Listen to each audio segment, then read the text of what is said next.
16 साल तक प्रकाश ने मुझे और मेरे बच्चों को अंधेरे में रखा। उसने मेरे नाम की 35 लाख रुपए की जमीन और सोने के गहने चुपचाप मुंबई में एक और औरत और उसके 2 बच्चों के नाम कर दिए थे। जब मैं जोधपुर के पुराने घर में बच्चों को पाल रही थी, वो 2 जिंदगियां जी रहा था। जब आदित्य पैदा हुआ, प्रकाश मुंबई में था। उसने फोन पर कहा, बड़ा ऑर्डर आया है, मैं नहीं आ सकता। मैं अस्पताल में अकेली थी। नर्स ने पूछा, पति कहाँ है? मैंने झूठ बोला, आ रहे हैं। 3 दिन बाद वो आया। जब कनक 3 साल की हुई, प्रकाश ने उसका जन्मदिन तक याद नहीं रखा। मैंने अकेले केक काटा। बच्चों ने पूछा, पापा कब आएंगे? मैंने कहा, जल्दी। पर वो नहीं आया। सुबह बच्चों को स्कूल छोड़ने जाना हो या घर संभालना हो, प्रकाश कभी नहीं करता, मैं ही करती थी। जब सास बीमार पड़ी, प्रकाश ने कहा, मैं नहीं आ सकता, काम है। मैंने उनकी सेवा की, दवाइयां खिलाई, रात रात भर बैठी रही। वो नहीं बैठा, मैं बैठी। फिर भी मैं चुप रही। सोचती थी कि शायद वो सच में हमारे लिए मेहनत कर रहा है। लेकिन अब सब ठीक हो रहा था। आदित्य ने एक अच्छी कंपनी में जॉब पा ली थी। कनक की शादी की बात चल रही थी और मेरी बुटीक की दुकान से हर महीने अच्छा मुनाफा हो रहा था। एक शाम हम तीनों बैठे थे। आदित्य ने कहा, माँ, अब आप आराम करो, हम संभाल लेंगे। कनक ने मेरा हाथ थामा। मैंने सोचा कि आखिरकार जिंदगी ने मुझे कुछ खुशी दी है, अब कोई चिंता नहीं। फिर प्रकाश आया। वो मुंबई से लौटा। उसके हाथ में नया आईफोन और कलाई पर सोने की घड़ी चमक रही थी। चेहरे पर वो मुस्कान थी जो मैंने शादी के बाद से कम ही देखी थी। शैली, अब सब बदल जाएगा। बिजनेस बहुत अच्छा चल रहा है, तुम बस मेरे साथ रहो। वो बोला और मुझे एक पैकेट थमाया। अंदर एक महंगा सूट था, लेकिन वो मेरे साइज का नहीं था। रात को जब वो सो गया तो मुझे उसके बैग में एक फोटो मिला। मेरा दिल तेजी से धड़कने लगा। सुबह मैंने उससे पूछा, प्रकाश, ये फोटो कैसी है? वो बाथरूम से निकला। उसका चेहरा लाल हो गया। कुछ नहीं, बस एक क्लाइंट की फैमिली है। झूठ मत बोलो प्रकाश, ये बच्चे कौन हैं और ये औरत कौन है? तुम हमेशा शक करती हो, मैं थक गया हूँ तुमसे। शक नहीं, सबूत है। हमारे जॉइंट अकाउंट से मुंबई के एक अकाउंट में पैसे गए हैं, शिल्पा के नाम, 16 साल से। वो चुप हो गया, फिर बोला, ठीक है। हाँ, शिल्पा मेरी है। उसके पति की मौत हो गई थी, मैं उसकी मदद कर रहा था। ये बच्चे मेरे हैं। मैं स्तब्ध रह गई। तो फिर हम क्या हैं? मैं और हमारे बच्चे? तुम तो बस घर हो। शिल्पा मेरी असली पत्नी है। मैंने जोर से कहा, तुम पागल हो गए हो क्या? 16 साल तक झूठ बोला, हमारे बच्चों का भविष्य लूट लिया। प्रकाश गुस्से में बोला, तुम समझते नहीं, शिल्पा को मेरी जरूरत है। वो मेरे बिना नहीं रह सकती। तभी दरवाजे पर जोर से दस्तक हुई। मैंने दरवाजा खोला। सामने खड़ी थी शिल्पा। लाल रंग का डिजाइनर सूट, गले में मोटा सोने का हार, कानों में बड़े बड़े झुमके और हाथ में महंगा हैंडबैग। उसके साथ 2 बच्चे थे, लगभग 10 और 8 साल के। लड़का और लड़की दोनों अच्छे कपड़ों में थे। वो अंदर घुस आई, जैसे वो पहले से सब जानती हो। नमस्ते शैली जी, मैं शिल्पा हूँ। प्रकाश ने कहा था कि अब सब क्लियर हो गया है तो हम आ सकते हैं। बच्चों ने प्रकाश को देखा और दौड़कर उसके गले लग गए। पापा, हम आ गए। ये हमारा नया घर है ना? प्रकाश हैरान था, वो कुछ बोल नहीं पा रहा था। शिल्पा ने मेरी तरफ देखा और मुस्कुराई। आपको पता है ना, प्रकाश जी ने ये घर मेरे नाम ट्रांसफर कर दिया है। अब आपकी बारी है।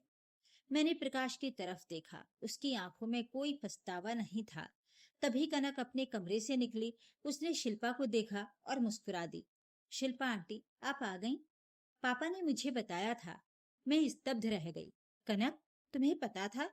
कनक ने सिर झुका लिया। शिल्पा ने कहा, बच्चे तो सब समझते हैं शैली जी। अब आप चुपचाप चली जाइए। बच्चों को और तकलीफ मत दीजिए। मैं वहीं खड़ी रह गई। मेरे पैरों तले जमीन खिसक रही थी। प्रकाश ने आखिरकार मुंह खोला। शैली, अब ये सब शिल्पा का है, तुम जा सकती हो। शिल्पा ने आगे बढ़कर मेरे हाथ से घर की चाबी छीन ली। अब ये चाबी मेरी है। मैंने कनक की तरफ देखा, वो चुप थी। आदित्य भी बाहर से आया और खड़ा हो गया। वो भी कुछ नहीं बोला। मैं अकेली थी। फिर भी मैंने कहा, ये खत्म नहीं हुआ है प्रकाश। लेकिन अंदर से मैं जानती थी कि ये लड़ाई अभी शुरू हुई है। वो रात मेरे जीवन की सबसे लंबी और खौफनाक रात थी। जहां मेरे अपने ही बच्चों ने मुझे पराया कर दिया था, और उस हॉल में पसरा सन्नाटा मेरे वजूद को छलनी कर रहा था। शिल्पा के हाथ में मेरे घर की चाबियां देखकर भी आदित्य और कनक का यूं बुत बनकर खड़े रहना मेरे लिए प्रकाश के धोखे से भी बड़ा आघात था, जिसने मेरी 16 सालों की तपस्या और ममता को एक झटके में राख कर दिया था। प्रकाश तो खैर पराया निकला ही था, लेकिन जिन बच्चों के लिए मैंने दिन रात एक कर दिया, उनका यूं शांत रहना मुझे अंदर तक तोड़ा गया।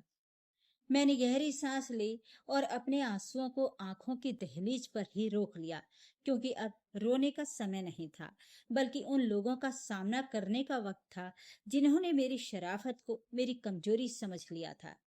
मैं बिना एक भी शब्द कहे पलटी और अपने कमरे की तरफ चल दी, जहां से मैंने अपना एक छोटा सा सूटकेस निकाला और उसमें अपने कुछ कपड़े, अपनी दुकान के जरूरी कानूनी कागजात, बैंक की पासबुक और वो डायरी रख ली जिसमें मेरी सालों की बुटीक की मेहनत का पाई पाई का हिसाब दर्ज था।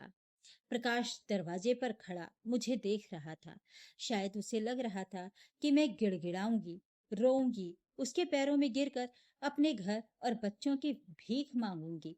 लेकिन उसने कभी उस शैली को जाना ही नहीं था, जो दिन भर सिलाई करने के बाद देर रात तक कपड़े तैयार करके अपने परिवार का पेट पालना जानती थी।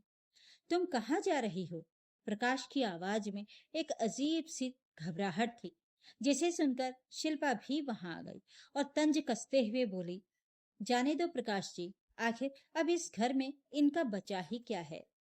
मैंने सूटकेस का चैन बंद किया, उसे उठाया और प्रकाश की आंखों में आंखें डालकर बेहद शांत लेकिन दृढ़ स्वर में कहा, मैं सिर्फ ये ईंट पत्थर का मकान छोड़ रही हूँ प्रकाश, लेकिन याद रखना कि तुमने जो 35 लाख की जमीन और मेरे गहने चोरी करके इसके नाम किए हैं, उसका हिसाब मैं अदालत में लूंगी, और ये कोई खोखली धमकी नहीं बल्कि मेरा वादा है।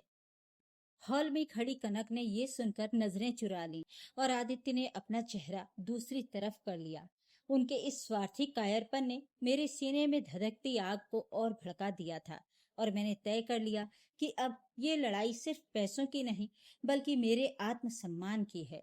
भारी कदमों से घर की चौखट पार करते हुए मैंने एक बार भी पलटकर उस घर को नहीं देखा जिसे मैंने अपने खून पसीने से सींचा था, बल्कि मैं सूटकेस खींचते हुए सीधा अपनी बुटीक की तरफ निकल पड़ी, जो अब मेरा एकमात्र आसरा थी। रात के उस घने सन्नाटे में सुनसान सड़क पर चलते हुए ठंडी हवा के झोंके मेरे आंसुओं को सुखा रहे थे, और जब मैंने अपनी दुकान का शटर खोलकर अंदर के अंधेरे में कदम रखा, तो मुझे महसूस हुआ कि मैं अब किसी की बेचारी पत्नी नहीं हूँ, बल्कि एक ऐसी औरत हूँ जिसके पास खोने के लिए अब कुछ नहीं बचा, और जिसे अब हर हाल में अपना हक वापस पाना है। दुकान का भारी शटर नीचे गिराते ही जो खामोशी मुझे घेरने आई, वो घर के उस भयानक सन्नाटे से थोड़ी अलग थी, क्योंकि इसमें किसी का धोखा या छल शामिल नहीं था। मैंने दुकान के कोने में रखे छोटे से सोफे पर अपना सूटकेस टिकाया और वहीं फर्श पर बैठकर दीवारों को तकने लगी, जहां मेरी सालों की मेहनत कपड़ों के धागों और धागों के गिट्टों के रूप में बिखरी पड़ी थी। उस रात मुझे पहली बार एहसास हुआ कि जब अपनों से भरोसा टूटता है, तो सबसे ज्यादा दर्द दिल को नहीं बल्कि उस आत्मा को होता है जिसने उन रिश्तों को बिना किसी शर्त के सींचा था। सुबह के सूरज की पहली किरण जब दुकान की खिड़की से छनकर मेरे चेहरे पर पड़ी, तो उसने मुझे एहसास कराया कि मेरे पास हार मानने या रोने का कोई अधिकार नहीं है, क्योंकि अब मुझे अकेले ही अपनी लड़ाई लड़नी है। मैंने दुकान के छोटे से वॉशरूम में मुंह धोया, चाय का एक कप बनाया और सबसे पहले अपने वकील दोस्त सोमेश को फोन मिलाया, जो जोधपुर के सबसे सुलझे हुए और ईमानदार वकीलों में गिने जाते थे। सोमेश ने मेरी पूरी बात बहुत ध्यान से सुनी और मुझे बिना देर किए तुरंत अपने चैम्बर में बुलाया, ताकि हम कानूनी कार्रवाई का खाका तैयार कर सकें। जब मैं उनके दफ्तर पहुंची, तो सोमेश ने मुझे साफ शब्दों में समझाया कि मामला इतना सीधा नहीं है, क्योंकि प्रकाश ने सारे कानूनी कागजात बहुत चालाकी से तैयार कराए हैं और शिल्पा को कानूनी रूप से मजबूत स्थिति में खड़ा कर दिया है। उन्होंने बताया कि 35 लाख की जमीन वापस पाना और घर का मालिकाना हक सिद्ध करना एक लंबी और थकाऊ कानूनी प्रक्रिया होगी, जिसके लिए मुझे मानसिक और आर्थिक दोनों तरह से मजबूत होना पड़ेगा। इसी दौरान जब मैं सोमेश के दफ्तर से बाहर निकल रही थी, तो मेरी नजर सड़क के दूसरी तरफ खड़े आदित्य पर पड़ी, जो शायद मुझे ढूंढता हुआ वहां तक आया था। लेकिन उसके चेहरे पर कोई पछतावा नहीं, बल्कि एक अजीब सी हिचकिचाहट और मजबूरी का भाव झलक रहा था। वो मेरे पास आया और उसने धीमी आवाज में कहा, माँ, आप पापा के खिलाफ केस मत करो।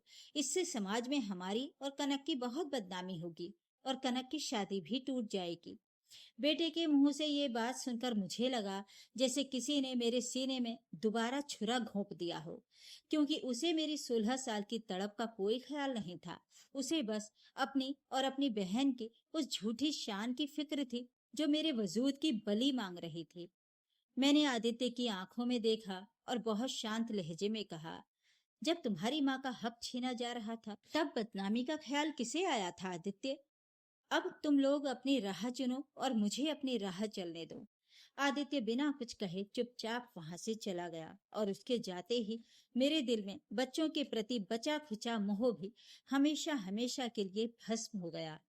शाम को जब मैं अपनी दुकान पर वापस लौटी, तो मैंने ठान लिया कि अब मैं सिर्फ बचाव का खेल नहीं खेलूंगी, बल्कि अपने बुटीक को इतना बड़ा बिजनेस बनाऊंगी कि प्रकाश और शिल्पा को अपनी हर एक नीच हरकत की कीमत चुकानी पड़े।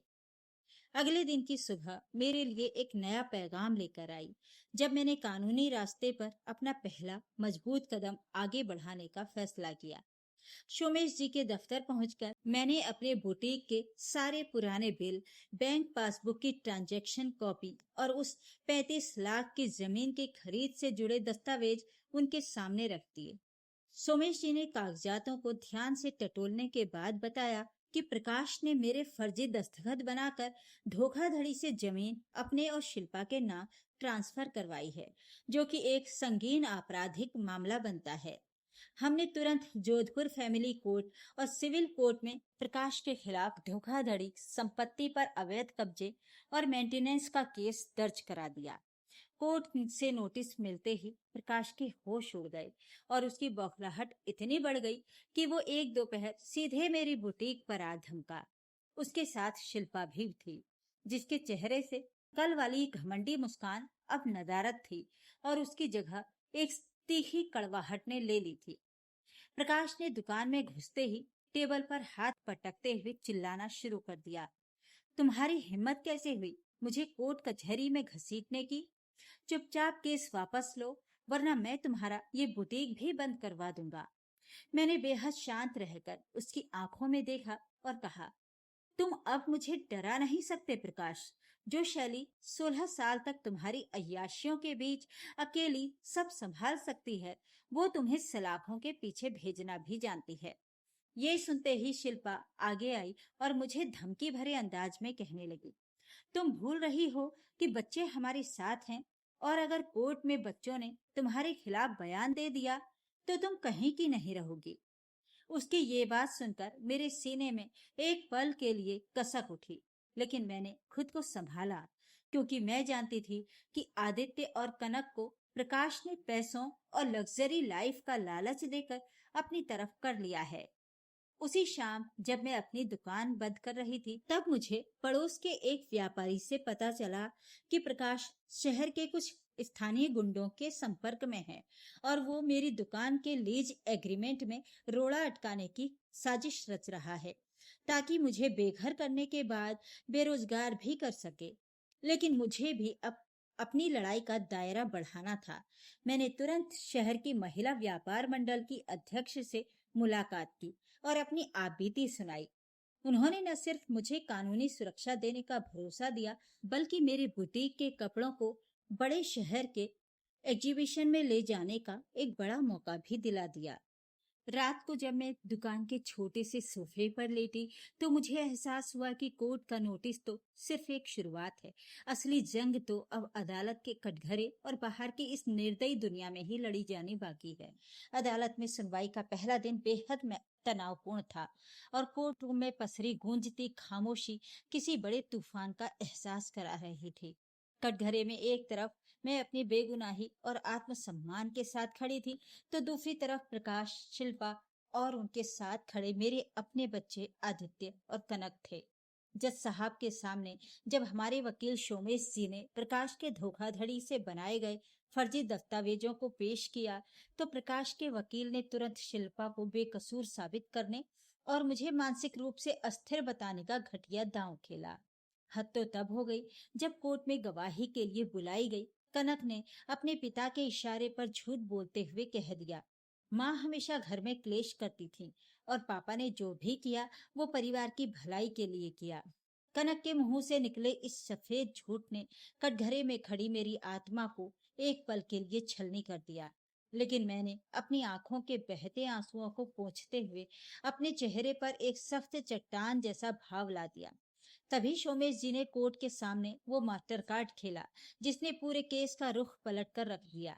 उन्होंने बैंक से हासिल की गई वो हैंडराइटिंग एक्सपर्ट रिपोर्ट और सीसीटीवी फुटेज कोर्ट के सामने पेश कर दी, जिसमें प्रकाश एक अन्य महिला के साथ मिलकर मेरे फर्जी दस्तखत के जरिए बैंक से पैसे निकालता और जमीन के कागज बनवाता साफ दिख रहा था। ये ठोस सबूत देखते ही जज साहब के तेवर सख्त हो गए और उन्होंने प्रकाश और उसके वकील की हर एक दलील को खारिज करते हुए प्रकाश पर जालसाजी का मामला दर्ज करने का आदेश सुना दिया। इसके साथ ही अदालत ने अंतरिम राहत के तौर पर प्रकाश के बैंक खातों को सीज करने और विवादित घर से शिल्पा के तुरंत बेदखली के आदेश जारी कर दिए। जब तक कि अंतिम फैसला नहीं आ जाता, कोर्ट से बाहर निकलते ही शिल्पा का घमंड पूरी तरह चूर चूर हो चुका था और प्रकाश बदहवास होकर मुझे घूर रहा था, जबकि आदित्य और कनक के चेहरों पर अब अपनी माँ को खोने का गहरा पछतावा और खौफ साफ झलक रहा था। आदित्य दौड़कर मेरे पास आया और कांपती आवाज में बोला, माँ, हमसे गलती हो गई। पापा ने हमें झूठे सपनों के जाल में फंसाया था। लेकिन मैंने उसके हाथ को धीरे से पीछे धकेल दिया। मैंने आदित्य और कनक की आंखों में देखते हुए बिना किसी नफरत के कहा, तुम दोनों ने उस दिन अपना रास्ता चुन लिया था जब तुमने अपनी माँ के स्वाभिमान का सौदा किया था। अब तुम्हें अपनी उसी पसंद के साथ जीना होगा। मैंने अपना सिर ऊंचा किया और कोर्ट की सीढ़ियों से नीचे उतर आई, क्योंकि ये तो सिर्फ पहली जीत थी और मुझे अभी अपनी जिंदगी का सबसे बड़ा बुटीक ब्रांड खड़ा करके उन सबको दिखाना था कि एक अकेली औरत क्या कर सकती है। अदालत के उस आदेश ने प्रकाश और शिल्पा के बुने झूठे साम्राज्य की नींव हिला दी थी। लेकिन असली क्लाइमेक्स अभी आना बाकी था, जब 6 महीने बाद कोर्ट में अंतिम सुनवाई की तारीख तय हुई। इन 6 महीनों में मैंने दिन रात एक करके अपनी बुटीक को शहर के सबसे बड़े फैशन लेबल में बदल दिया था, जबकि दूसरी तरफ प्रकाश के सारे बैंक अकाउंट सीज होने और धोखाधड़ी के केस के कारण उसका बिजनेस पूरी तरह ठप हो चुका था। शिल्पा, जो कल तक सोने के गहने और महंगे सूट पहनकर मेरे घर में मालकिन बनकर घुसी थी, अब पैसों की तंगी और कोर्ट कचहरी के चक्कर काट काट कर पूरी तरह टूट चुकी थी। जब अंतिम सुनवाई के दिन जज साहब ने अपना फैसला सुनाना शुरू किया, तो कोर्ट रूम में एक अजीब सी खामोशी छा गई थी। जज साहब ने प्रकाश को फर्जी दस्तखत, जालसाजी और धोखाधड़ी का दोषी करार देते हुए 35 लाख की जमीन तुरंत मेरे नाम ट्रांसफर करने, मेरे सारे सोने के गहने ससम्मान लौटाने और प्रकाश को 3 साल की जेल की सजा का फरमान सुना दिया। ये सुनते ही प्रकाश के पैरों तले जमीन खिसक गई और शिल्पा कोर्ट रूम के फर्श पर बैठकर बिलख बिलख कर रोने लगी, क्योंकि जिस मकान पर उसने कब्जा किया था वो भी कानूनी तौर पर मेरे पास वापस आ चुका था। सजा का ऐलान होते ही पुलिस प्रकाश को हथकड़ी पहनाकर ले जाने लगी। तभी प्रकाश ने रोते हुए मेरे आगे हाथ जोड़े और कहा, शैली, मुझे माफ कर दो, मुझसे बहुत बड़ी गलती हो गई। मैंने उसकी तरफ देखा भी नहीं और अपना रुख मोड़ लिया। तभी पीछे से आदित्य और कनक दौड़ते हुए आए और मेरे पैरों में गिर पड़े। कनक रोते हुए चिल्लाई, माँ, हमें माफ कर दो। पापा और शिल्पा आंटी ने हमें पैसों का लालच दिया था। हम आपके बिना नहीं रह सकते। हमें अपने साथ घर ले चलो। आदित्य ने भी कांपते हाथों से मेरा आंचल पकड़ लिया और अपनी गलती की भीख मांगने लगा। लेकिन अब मेरे दिल में उनके लिए सिर्फ एक गहरा सन्नाटा था। मैंने अपने आंचल को धीरे से उनके हाथों से छुड़ाया और बेहद शांत लेकिन कठोर आवाज में कहा, जब एक माँ को तुम्हारी सबसे ज्यादा जरूरत थी, तब तुमने पैसों के लिए उसके वजूद का सौदा कर दिया था। और अब जब वो माँ अपने दम पर खड़ी हो गई है, तो तुम्हें उसकी याद आ रही है। मैंने उनसे कहा कि ये घर, ये संपत्ति और मेरी ये सफलता मेरी 16 साल की तपस्या का परिणाम है। लेकिन अब इस जिंदगी में तुम लोगों के लिए कोई जगह नहीं है, क्योंकि रिश्ते पैसों से नहीं, वफादारी और सम्मान से टिकते हैं। पुलिस प्रकाश को जेल ले गई। शिल्पा अपने बच्चों का हाथ पकड़कर सड़क पर भटकने को मजबूर हो गई और आदित्य तथा कनक पछतावे के आंसुओं में डूबकर कोर्ट के बाहर अकेले खड़े रह गए। मैंने अपनी गाड़ी की चाबी निकाली, अपना सिर गर्व से ऊंचा किया और अपनी नई मंजिल की तरफ बढ़ गई, क्योंकि 16 साल के अंधेरे को चीर कर आज मेरी जिंदगी में स्वाभिमान का एक नया और कभी न ढलने वाला सूरज उग चुका था। प्रकाश और शिल्पा के अंजाम को देखकर आपकी नजर में धोखा देने वालों के लिए सबसे बड़ी सजा क्या होनी चाहिए? आप इस फैसले के बारे में क्या सोचते हैं? अपनी राय कमेंट करके जरूर बताएं। वीडियो को लाइक करें, शेयर करें और मेरे चैनल को सब्सक्राइब भी जरूर कर लीजिएगा। धन्यवाद।